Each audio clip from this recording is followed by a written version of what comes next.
Welcome everyone to the third edition of the anime characters with the greatest aura. I think we can now say, without fear of being wrong, that this new series has already established itself on the channel. Along with the ones about scammers and anti-scammers, I really enjoy making these series. Not only because I get to talk about many of my favorite characters in the field, or some not-so-favorite ones, but also because you all love them too. For a creator, that is often the greatest possible motivation along with the money. I'm hungry. Speaking of money and hunger, very quickly, what do we consider to be having aura for a character in manga or anime? As Pablito Mafioso said in the first edition, a name with considerable aura itself, aura is presence. It's when you enter a room and everyone looks at you, fears you, or admires you. Aura can take various forms, such as being intimidating, displaying high confidence, or indicating danger, among other possibilities. Anyway, let's not waste any more time and let the bastards come in. Number 1. Doflamingo. He was already taking too long to show up around here, my dear, beloved, adored, and perfect Don Quixote Doflamingo. For those who don't know, not only is Dofi my favorite villain in One Piece, but he's actually my favorite character in the entire series. And damn, that's saying a lot. We're discussing a manga with over 1,150 chapters featuring numerous high-quality characters. No matter how much time passes, Doflamingo remains the greatest of all time for me. One Piece is full of characters with pure aura such as Akagami, No Shanks, Dracule Mahawk, Crocodile, and Edward Newgate. For many, they have an even greater aura than Doflamingo himself for clear reasons. That already depends on personal taste, but this is my sleepover and I choose the damn movie. So for that reason, even though these characters will surely appear in future editions, I've decided that the first One Piece character to appear will be my dear Celestial Demon. It also has unique nuances that we'll discuss immediately. In fact, Oda likes characters with aura so much that he even invented a unit of measurement for damn aura. That is the King's Haki. I know it's not just for that, and it's a very important narrative and combat resource. And not all characters with aura need to have this type of haki. Sanji is a clear example of this. But it's undeniable that the King's Haki is a manifestation of the user's will, which we can also translate as their aura, since just by unleashing the King's Haki, the opponent, if they have a certain level, can already sense a bit of what they're up against and freak out, just like it always happens when Shanks threatens someone with his haki. As for Doflamingo, for me, the most important factor he has as an aura farmer is that you don't expect it.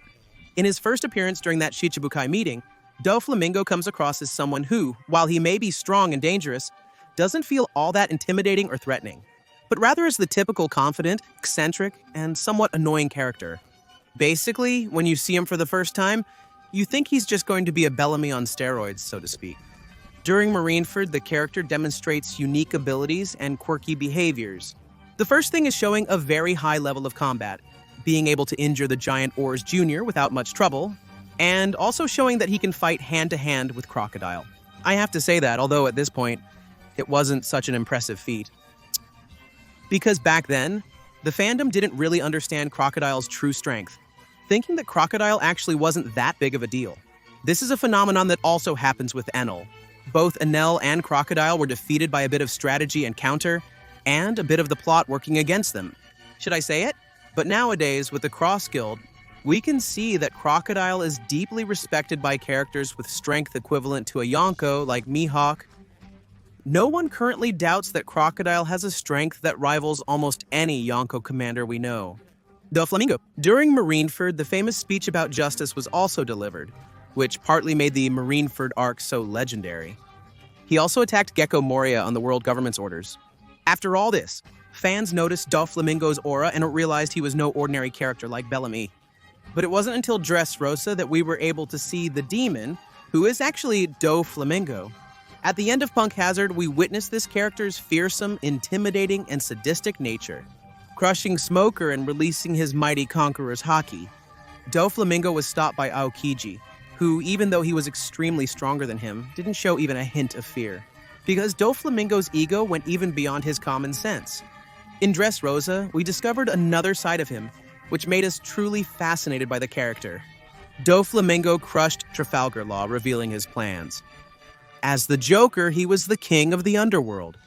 He was essentially the El Chapo or Pablo Escobar of the One Piece world. Seriously, and his scenes were so intense that they gave you goosebumps every time he appeared. His monstrous endurance, taking fatal blows without even making a sound, just getting angrier and making his expression even darker, even being weaker than Luffy. In fourth gear, he didn't back down and kept getting up again and again like the demon he is. Despite his crushed internal organs, he remained standing, unfazed. In the end, he was defeated because, even though Luffy wasn't very tough in fourth gear, he did have devastating blows. And when he finally landed a powerful finishing blow on Doflamingo, completely exhausted, he was able to defeat him. But not before putting even an admiral in check, thanks to his birdcage plan. Until he lost consciousness and his sunglasses, which symbolized his fall, that bastard's aura remained intact. An imposing, influential figure with an exceptionally admirable writing style, earning a well-deserved place in this category. Number 2, Levi Ackerman, whom I'll call Levi in this video out of habit. Sorry. He's my favorite Attack on Titan character, followed by the blonde trio, Reiner, Zeke, and Erwin. I have an absolute weakness for the concept of a super strong character, but no matter how strong he is, he never manages to achieve his goal. Another example of this could be Satoru Gojo himself, for one reason or another. With a hand on my heart, I'll say that Levi is much better in writing and development, at least for me. Levi also falls into the cliche of being a short character, with a chihuahua-like personality and little intimidating ability. Something like Vegeta at the beginning, of course, but we all know that this is simply a facade that hides something much greater. Levi, just like Mikasa, comes from a special lineage that makes them practically miniature titans. In terms of strength and other physical abilities, they really have a very superhuman strength. The average fan may not realize that Mikasa is frightening when angry. As a little girl, she could unintentionally crack the ground with a stomp to gain momentum, demonstrating a strength that would already surpass hyper-trained adult men. And that's just as a little girl when she's angry. Aside from this, Levi didn't have it easy in his life. Literally everything for him was crap. A messed up life that forged an apathetic and introverted personality. He was too young to save his mother as a child. Later, despite his strength, he failed to save his friends from titans. He couldn't. Later, he'd also lose Erwin, who was to him what Eren is to Mikasa. That's why everything was so hard for him. Ackerman stuff and their loyalty, I guess. Levi always showed an imposing and epic aura, slashing titans as if they were made of cardboard and basically playing with them. Due to his immense superiority, one of his greatest highlights was against Zeke. The Beast Titan was destroying all our protagonists. The guy was like a monster from a horror movie. Seriously, Zeke, before we even knew about him, he was absolutely terrifying. He looked like a psychopath in a 17-meter-tall ape skin who was literally turning everything upside down.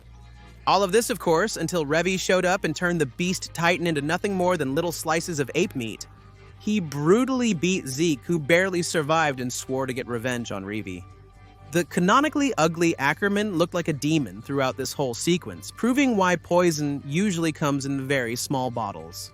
Already in the super underrated Uprising arc, because yes, it is underrated just because there are no titans, how am I supposed to enjoy this? Even though it's one of the most important arcs, and with action from the series? Shove a colossal titan up my ass. Here we would meet Kenny Ackerman, Levi's mentor, who took care of him there, more or less, until he was able to fend for himself. I mean, like when he was about 8 years old. Kenny in this arc acted as a sort of rival for Levi, pushing him to the limit, since Kenny was one of the few who could go toe-to-toe with Levi. Wit Studio left us with spectacular sequences, and with Levi's famous entrance in the bar, that shady one, like a sheriff in a western. Simply badass aura. And let's not even talk about his theme music. The one we could say is Levi's theme against Kenny, or Kenny's own theme. There's definitely a theme around their relationship. Let's not kid ourselves, right? That song raises the levels of aura and hype moments in these fights and this arc to the nth degree. Levi is the most prominent character in Shingeki, not Kyojin, playing a crucial role in the story. And literally a one-man army, Levi Ackerman, the beast of the underground city. Plus, he's an excellent cleaner. What more could you want? Number 3, Netero. Oh my god, can I smell him? Are we talking about the ants now? Chimera crumbs, delicious crumbs?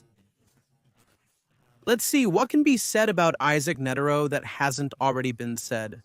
The 12th chairman of the Hunter Association was introduced as a good-natured, friendly, and confident old man. Like the typical happy grandpa who's already starting to lose his mind a bit with senile dementia, we could assume Netero's position was well earned, but his abilities at his age were still unknown. And the little game he played with Gon and Killua, while it showed he had an interesting level, obviously didn't prove much. At that point, Gon and Killua stood out as great prospects, but they were still far from being potential rivals. Their lack of knowledge about Nen spoke volumes, merely hinting at what Netero concealed beneath his aged exterior. It was with Hisoka. Hisoka went to talk to him, and in true Hisoka style, he'll also have a place in this series in the future. Don't worry. He started getting kind of homoerotic, playful with Netero in an aggressive way, hinting that he wanted to devour him, Netero. He didn't even flinch, even though Hisoka started showing an aura with murderous intent. Yes, in Hunter, you can do that. Despite this, Netero literally didn't flinch. He didn't get on guard and he didn't take it seriously, showing that either he was just a damn old man who didn't notice anything, or the second option, and the most likely one. He was so immensely powerful that Hisoka, one of the story's great titans, was mere child's play to him, not noticing any differences comparing him to Gon or Killua, for example. And it's that later on, far in the future, we would understand why Netero was unable to take someone like Hisoka seriously. And in the Chimera Ant arc, would Netero really get serious to save the world from the situation it was facing, putting on his combat uniform? And without a doubt and without debate, having one of the most epic and awe-inspiring entrances in the history of manga and anime. The old man enters the battlefield intimidating a character like Neferpitou. At this point, we saw her as someone completely invincible, and yet she was absolutely dominated by Netero, as if she were just a fly. The golden arrows falling around him and his unforgettable expression as if saying, "The party's over, little ants." I'll never forget it. Even if we compare his face at the beginning of the series to the one he showed in this arc, we can see the differences in design. From a semi-retired and calm Netero to a Netero who switched back to war mode, my friend. Then he would give us an absolutely orgasmic and legendary fight against an invincible Meruem, sacrificing his life in the process to demonstrate the infinite and unstoppable potential of human beings, presenting himself before the Chimera King as, literally, the very boat that came to take him away, simply Aura. No matter the circumstances, Netero always remained impassive and achieved his goal. An absolutely legendary character with a beautiful dynamic, with Meruem unwilling to give up the fight, even though it was going to cost him his life. Isaac Netero, the eternal Aura farmer. We've reached the end of the 3rd edition. I hope you enjoyed it. Leave a comment with characters you'd like to see in future editions. Remember that I stream almost every day on geekin.com, and that I have a secondary channel, Beals, where I upload a lot of content every day. Gameplays, reactions, anime podcasts, and more. Signing off for now. Bye.